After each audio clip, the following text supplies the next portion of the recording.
How to tell Hinduism to your child? Who are Hindus? Our name and spread. A commonly accepted derivation of the word Hindu is like this. The ancient Persian, in their text, referred to the river Sindhu Hindu as it was their way of pronouncing the sound S. They also referred to the people who lived around the river as Hindus. The name was adopted by various others who came to India either as invaders or visitors, and the name got attached to us. The word is not in the Vedas or major Puranas. Some scholars do say that the word Hindu is found in the Purana and also give a derivation, but this debated. It is estimated that nearly one-seventh of the world's population are Hindus, who are followers of the most ancient religion alive today. It is fourth largest religion in the world after Christianity, Islam and Buddhism. Both Buddhism and Hinduism originated in India, but Hinduism spread to China and other South Asian countries, while Hinduism is now mostly confined to South, though at one time it had spread to other countries too. Sanatana Dharma. The real word of Hinduism is Sanatana Dharma.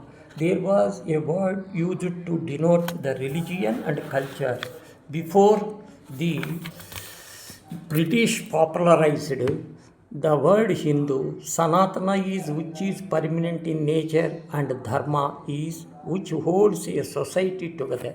It means the code of conduct which holds for all times for social harmony and integration.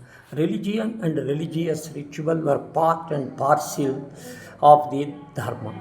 Sometimes it is said that Hinduism is not a religion but way of life. It means that Hinduism is not like other religions. In other religions, there is only one book and one brief system about good heaven and the devil. Hinduism has a number of belief systems under the umbrella of one single philosophy, as we shall see in great detail. If you look at the map of the present day India, Himalayas are in the northeast bordering China. Pakistan is on the northwest. At the time of origin, what we call Hinduism, the name of the country Bharatvarsha, covering or as right up to the present day Afghanistan, northwest up to Myanmar in the east. The sister of the king of Kannada was the grand old lady Gandhari, the mother of the 100 Kauravas, whom we see in the great Indian epic Mahabharata.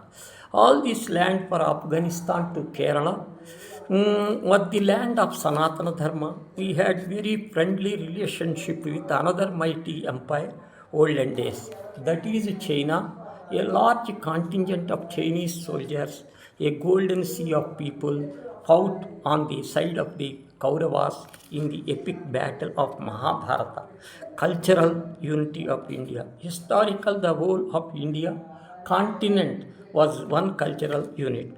All our prayers and rituals show this. See our daily prayer. Gangeka Yamuna Kavya Godavari Saraswati Narmada Sindhu Kaveri Jasne Sani Dim Kadu. There is a reacted by all who do their daily prayer anywhere in the country. It is an invocation. All the rivers of the country invoking their holy water into the choices. The prayer also reached to the whole of Bharatavarsha. We do pilgrimage to 12 famous shrines of Shiva, Jyotirlinga, 8 shrines of Shakti Petas, where we may recite even an unlettered Indian, located anywhere in the country. What woe aliens into all these shrines, which have become part of the Indian psyche? One has to listen to the Maha Sankalpam, a long hymen to our motherland, which is retired at the time of marriage in order to understand the glorious vision of our country. Mahabharata and Ramayana contain several descriptions of geography of Bharatavarsha, as it was they called their details of several small kingdoms and their geographical details. Mahabharata describes the kings who took part on behalf of Kauravas or Pandavas in the war. Sanskrit abound in the such description of kingdom. All these underline cultural ones of India. The cultural unity of all tribes with mainstream population has also to be noted. The great epic Mahabharata describes how five exiled princes stayed with the tribes and took their while staying in the largest. Yushidra sent them a spice of to observe the governance by Duryodhana. Similarly, Ramayana describes how the chief of several tribes were invited on the proposed to coronation of Rama. Later, when Rama was exiled, he moved with the chief of tribes and took their help.